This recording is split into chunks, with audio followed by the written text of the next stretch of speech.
nang hinihintay ito, apo, dahil atat na kayo, ay dito na tayo. Ire-reprate ko kayo mga ka-explorer. So, ayan na nga mga ka-explorer ang ating ref. Isa siyang LG. Na ang ibig sabihin ay low gets. So, ayan. Low gets, low budget din. Ewan ko sa inyo. So, ayan mga ka-explorer at dinalagay namin dito. Ayan yung mga napuntahan na ni Belgium. Sana all.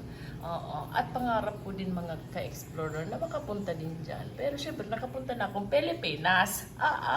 So, ayan mga ka-explorer at lilibutin pa natin ang Pilipinas. Kaya, nakarating na din ako ng Baguio. Opo. Thank you, Kuya Roel. Siyempre, ito naman ang mga bigay sa atin ng mga kaibigan sa tuwing naiimbita tayo sa mga kainan dahil hindi natin pinapalagpas yan. Opo, mga ka-explorer, huwag kayong magpapalagpas pag mga kainan kasi sayang naman. So, ayan na nga mga ka-explorer, ang aking rep ay kasing tangkad ko. Kaya ang hirap-hirap din mga ka-explorer, punuin yan. Ay kung ano ang makikita nyo ngayon sa rep na ito mga ka-explorer, ay ba, huwag na kayong magreklamo dahil yan ang kaya. Yan lang ang kaya, okay? So, ayan mga ka-explorer, himay-himayin natin kung ano ang laman ng rep. So, ayan, mag-umpisa tayo dito sa, tawag dito, sa freezer. Ayan, kasi to, alam nyo naman, medyo naka-LL tayo, 2 doors yan. Syempre naman, kung gusto mo sa malamig dito ka pumasok. Kapag gusto mo medyo lang, chill-chill ka lang, dito ka pumasok. So, ayan mga ka-explorer, at eto na nga, at tayo ay papasok na. So, ayan mga ka-explorer. Ang gulo, di ba? Parang ang dumi yata. Ay, ayaan nyo na yan. So, ayan, nilalagay ko sa mga ganitong lalagyan ang mga karne para hindi siya messy. Tingnan. Tingnan nyo naman. Parang mga bato na ito. At magluluto ako mamaya. So, ito na nga. Meron tayo ditong pork. Ayan. Naku, nag-yelo talaga. Okay. Tapos ito. Teka lang. Ay, abay, ang hirap pala nito. At ito naman ay meron tayo ditong chicken at merong atay ng chicken dyan katabi. At meron tayo ditong ice cream ni Eman. Ayan. Favorite ni Eman niya, nag-cookies and cream mga ka-explorer. At meron tayo dito syempre na pang-breakfast. Ayan. Meron tayo ditong ham. Ham ni Eman. Dahil yan lang ang mga kinakain ng bebe. Ayan, ham. At saka meron tayo ditong beef na parang wala na yatang laman to. Ay aba, ayaan nyo na yan. Meron pa naman onte. Pang breakfast pa yan.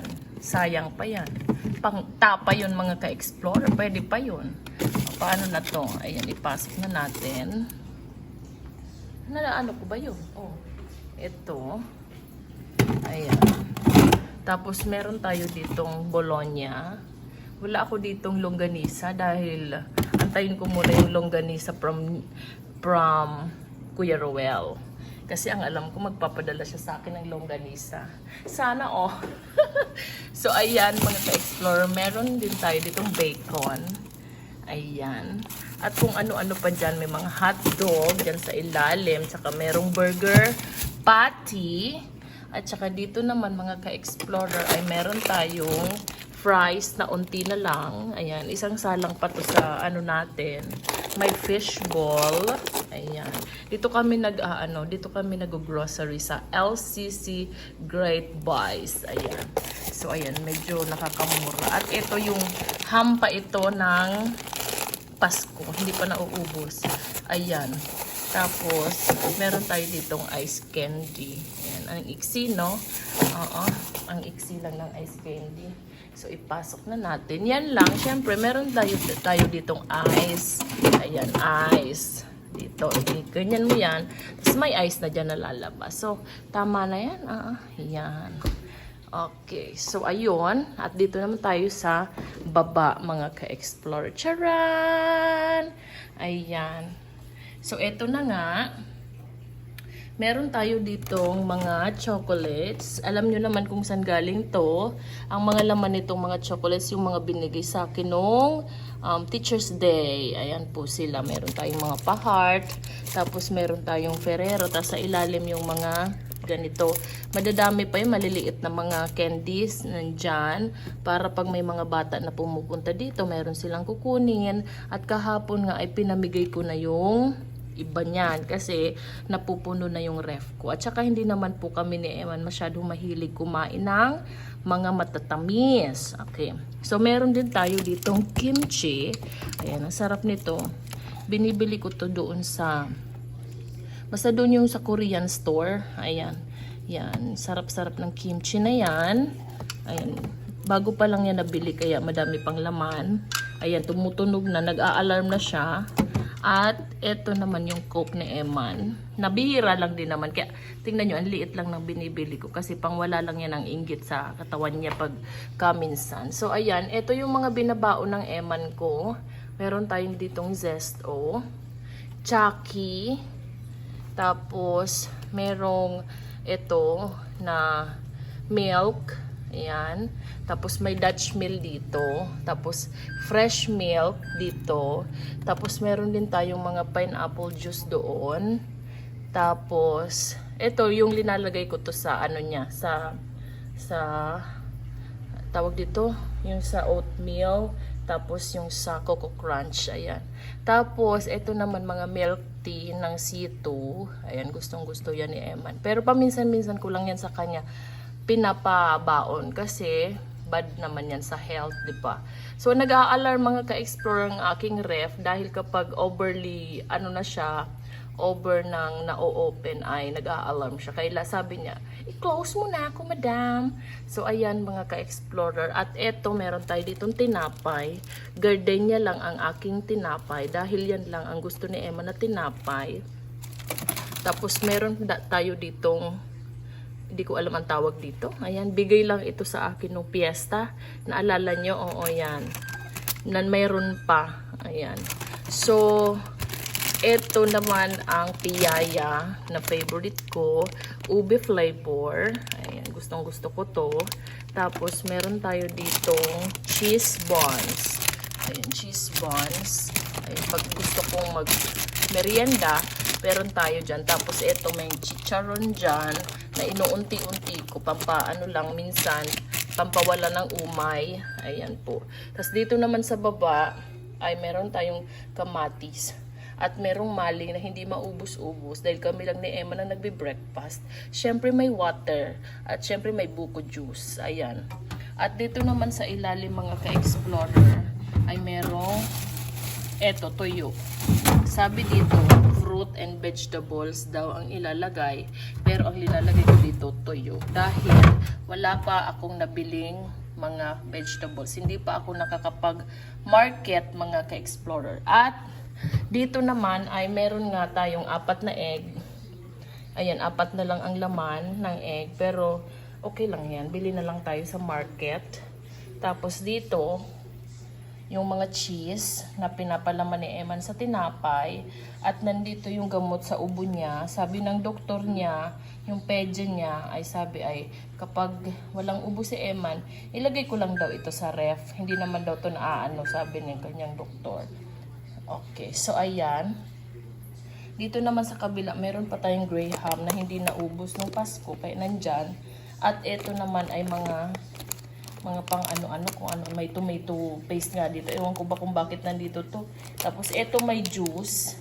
Ayan, cheese ulit. Hindi ako nawawalan ng cheese kasi yan ang gusto ni Emma na palaman sa tinapay. So ayan. So syempre dito, merong tubig at merong Coco Crunch na Emma. So ayan po mga ka-explorer ang aking laman ng aming ref. Ayan.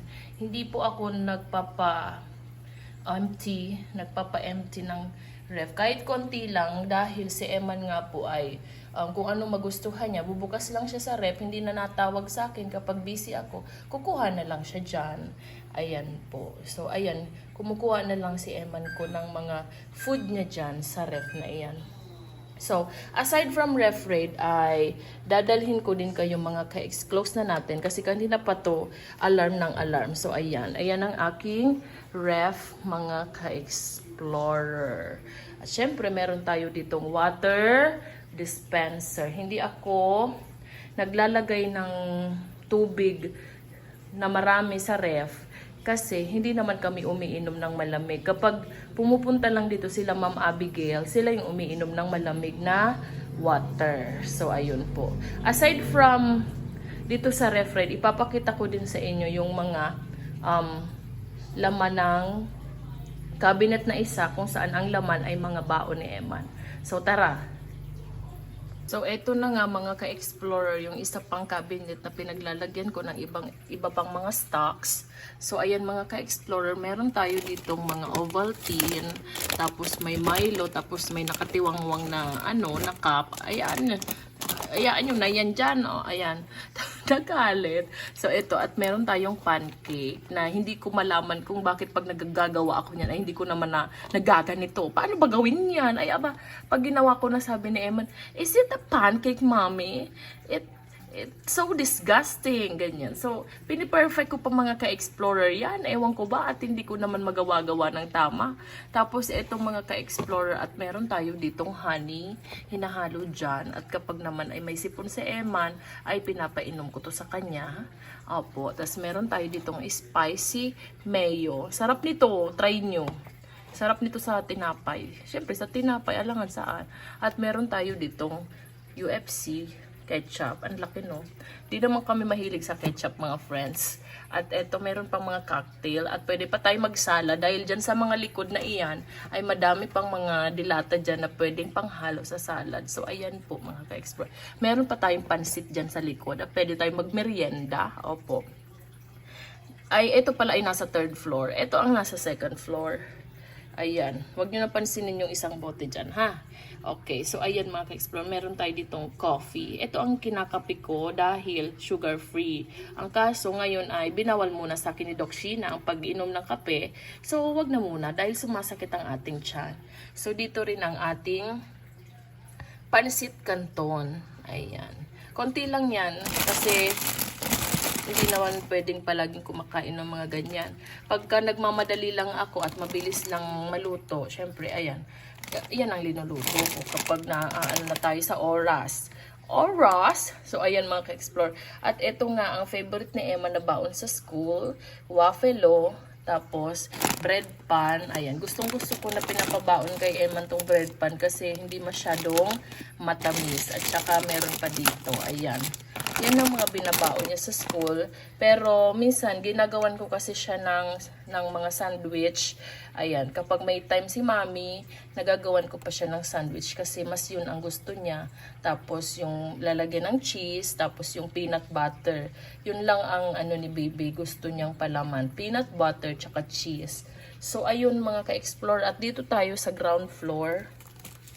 Dito naman sa ground floor ay magulo. Ayan, syempre may mga tissue, may ito ang ginagamit ko sa sa buhok, syempre. Tapos ito yung sabon pag maglalaba. Tapos ito na rin ang sabon ko sa katawan ko para tipid na. Ayan, so wala naman masyado diyan. Mga tissue lang yung laman niyan. Ayan mga ka-explorer. So meron din tayo dito mga plastic wrap, may mga garbage plastic. Ayan, tapos ayan. Yan. So, kompleto naman yan mga ka-explorer. Lahat ng hahanapin mo ay nandyan na. So, ayun lang mga ka-explorer. Share ko lang sa inyo yan na aking mga stocks dito sa bahay. Bilang isang nanay, ay dapat ay palagi tayong handa. Ano man ang hingiin sa atin ng ating anak na pagkain ay meron tayong maibibigay. Kasi mga ka-explorer, alam nyo naman, malayo kami sa bayan mga ka-explorer. Kaya kapag ako'y nakalabas, nakagala, ganyan, ay sisiguraduhin kong dadaan ako ng grocery store. Kasi syempre, mahal din naman ang gasolina. Hindi naman tayo araw-araw lalabas. Tsaka nakakapagod din, oo. Hindi lang nakakapagod sa katawan, nakakapagod din syempre sa bulsa. Alam nyo naman, pag lumabas, hindi lang lalabas, bibili. Syempre kakain, ganun. O, ang daming nagagastos. So, ayun, para tipid ay magbumili ka ng mga stocks, bumili ka ng mga lulutuin mo, nang sa gayon, sure ka pa na yung kinakain ng anak mo ay healthy. Kasi ikaw mismo yung gumawa. Wala masyadong mga halong mga chemical, mga preservatives, ganyan. So, ayun mga ka-explorer, maraming salamat sa panonood. Share ko lang naman ito, oo. So, ayun na nga, at sana'y nasayahan kayo dahil napagbigyan ko na kayo sa mga request ninyo sa amin. So, ayun po mga ka-explorer, dito na lang muna tayo hanggang sa muli. Paalam!